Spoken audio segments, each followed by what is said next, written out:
Welcome back to video number 3. Once again, I'm Jeb Smith, broker owner of Coastal Realty Group, here with Josh Lewis, a certified mortgage consultant with OnQ Financial.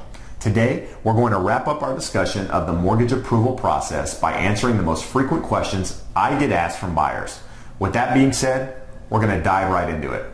Let's start with my number one question. My clients often ask, once I have a pre-approval letter, can I make an offer on a property and be sure that I'm truly qualified? Well, the short answer is yes. Once you have provided the pre-approval documentation and your mortgage pro has reviewed it and confirmed you can qualify for the loan, you can move ahead with confidence. The most important thing you can do to ensure you have a rock-solid pre-approval is to provide all of the documentation requested. Government regulations, lending guidelines, and documentation requirements are much more stringent than in years past. And this means that the process includes a lot of paperwork. I promise you, I don't like it any more than you do. So rest assured, if I ask for a piece of documentation, it is truly needed. So, is there anything better than a pre-approval?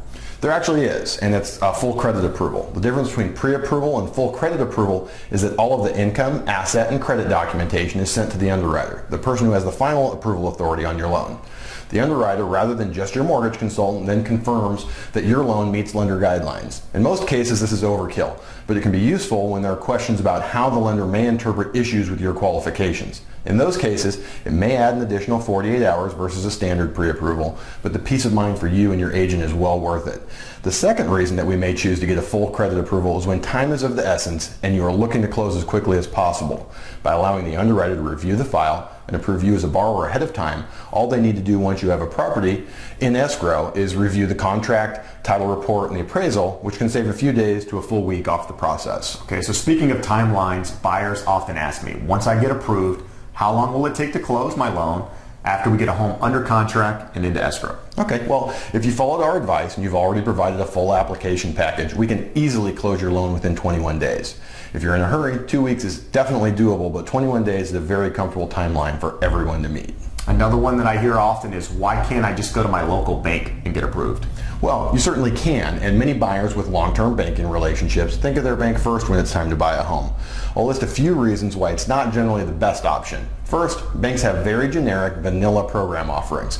It would be like going in to buy a suit at a store that sells them in small, medium, and large versus a properly sized and tailored suit matching your exact needs. In both cases, you'll get a suit, but one will look and function a heck of a lot better. The second reason is that bank branches rarely have a full-time mortgage professional. They'll either use an all-purpose employee who also sells CDs and retirement accounts, or they'll have someone who rotates daily from branch to branch. In fact, many times they'll have you sit down in the branch and call their mortgage center, which is a big call center, and speak with one of their loan reps. Obviously, your needs will be much better served with a full-time mortgage pro who's local to your market, working with the realtor community to close purchase loans. The third reason I would not suggest using a bank is that service times are generally much slower than with mortgage companies. If you think about it, this makes sense. A bank fills many roles and mortgages are lower down the list of priorities than making sure your bills are paid and your paycheck is available. On the other hand, mortgage companies do only one thing, and that's close loans. So your goals and theirs are pretty closely aligned. Most of my clients are finding properties that they like online these days, and the same goes for shopping interest rates. Can you speak a minute on online lenders and the rates they advertise? Absolutely. Like everything else, mortgages have been impacted by online options. It's very easy for you to go online and see many options for loans and interest rates. In the current market, it's rare that I see real online loan terms quoted that are better than what we have to offer. The second concern is similar to banks. You'll be contacting a call center with lower wage employees, often located in an area in the Midwest. These folks aren't familiar with your local market and have fewer options to meet your needs.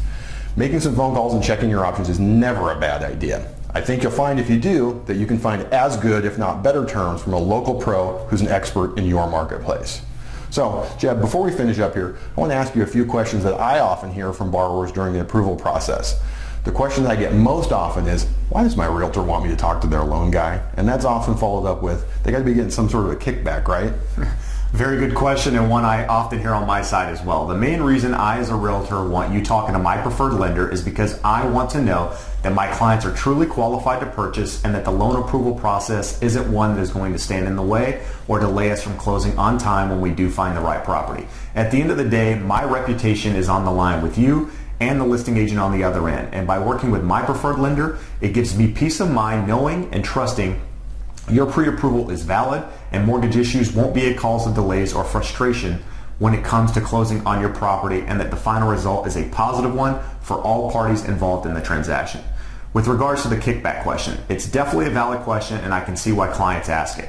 To answer the question, no, there is not a kickback involved. The only reason I want you qualified by my lender is to save us some time knowing you are truly qualified and know that your tax returns, pay stubs, credit, etc. have been reviewed and meet the lending guidelines to purchase. The second question I get is along the lines of, I'm not sure why we're talking. I don't even have a house in escrow yet. Why can't I find a property first and then get approved?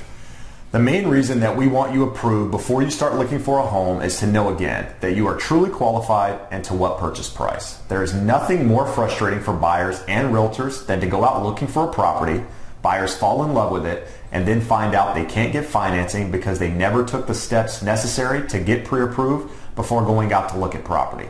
All listing agents are going to want to see a pre-approval letter submitted with any offer, and in this market where properties move fast, it's beneficial to all parties to go through the pre-approval process so that when you do find the right property, you can do so with total confidence.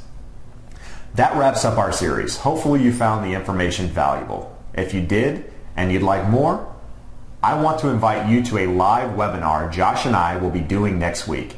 In about 60 minutes, we're going to go much deeper on every facet of the purchase process, from pre-approval to finding a home and writing an offer, the escrow process, inspections, contingencies, and closing.